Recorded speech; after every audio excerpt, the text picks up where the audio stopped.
කීයක් තියෙනවද? පවුල් 56ක් ඉන්නවා ජනාධිපතිතුමනි. මේ ඔක්කොම මෙතන. ඔව්. බලන්න. ආදායම ජීවත්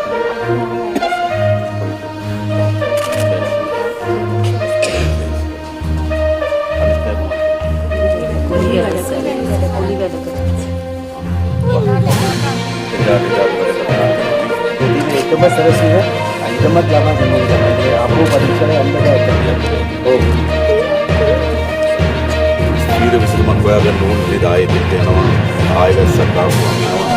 ඒක තේරුම් දැන් අපි කිසාවුත් මේකම හදාගන්න පුළුවන් නේද? ඔව්. ඊටම හදාගත්තම අපි සම්පූර්ණ වන්න. ඒකට දෙවල්ට හදාගන්න. අපි කියන්න අවශ්‍ය ප්‍රමාණය. අපි ඒක ඉස්සරහට අලුත් විතරකට බලාගෙන ඉන්නවා.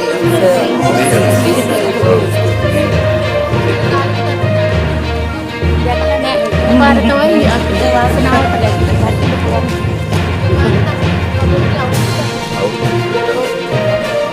ඔය යන්නේ කොහෙන් කවුරු කියලා බැලුවේ නැහැ.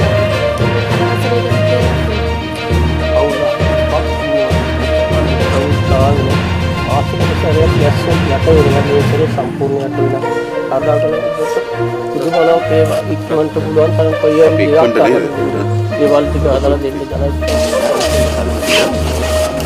Baiknya.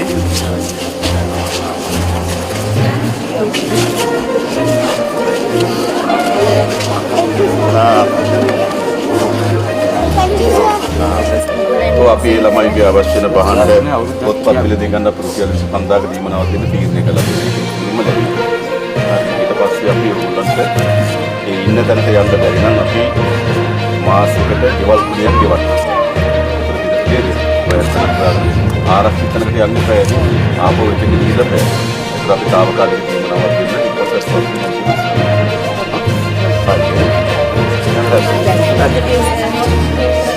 රාතේම කරන්න එපා ඒක නෙමෙයි.